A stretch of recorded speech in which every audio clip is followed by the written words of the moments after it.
Perkembangan teknologi digital yang makin pesat jadi faktor pentingnya menjaga privasi.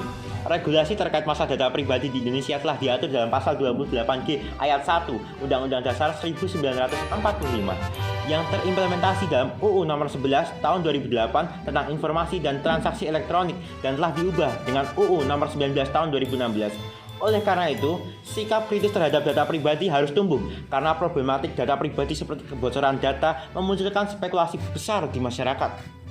Jika saya menjadi legislator, apa yang akan saya lakukan untuk melindungi data pribadi? Tentunya, saya akan memberikan solusi bahwa pemerintah selayaknya memberikan suatu jaminan yang menjadikan masyarakat merasa aman.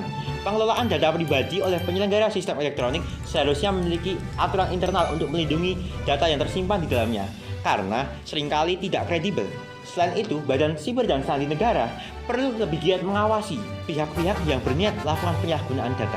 Masyarakat pun juga harus menumbuhkan sikap melek data pribadi melalui kolaborasi organisasi kemasyarakatan dan pemerintah, sehingga diharapkan mampu menyosialisasikan agar masyarakat awam tak mudah dibodohi oleh oknum yang tidak bertanggung jawab. Menanggapi berbagai program yang akan dicanangkan, perlunya kontribusi berbagai pihak agar termanifestasi dengan baik.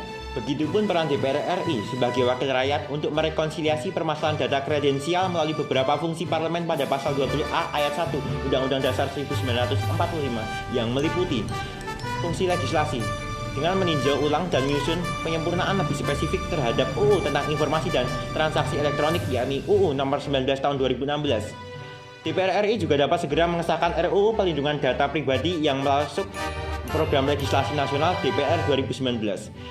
Lalu fungsi anggaran dengan menyetujui RUU tentang APBN terkait perwujudan masyarakat sadar risiko data pribadi. Selain itu, perlu diadakan seminar dan workshop sosialisasi kepedulian data pribadi di era digital yang berkolaborasi dengan pemerintah, daerah, dan lembaga masyarakat. Peran pemuda dapat turut serta mengedukasi dengan pemilihan duta pelajar sadar privasi untuk menyosialisasikan program ini. Lalu ada fungsi pengawasan. Dapat mengawasi terhadap pelaksanaan UU APBN dan kebijakan pemerintah.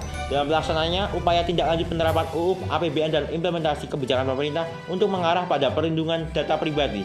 Pentingnya fungsi ini agar parlemen dapat mengevaluasi perlindungan data kredensial lebih baik. Pengawasan dapat dibantu oleh Badan Siber dan Sandi Negara atau BSSN sebagai regulator keamanan siber di Indonesia.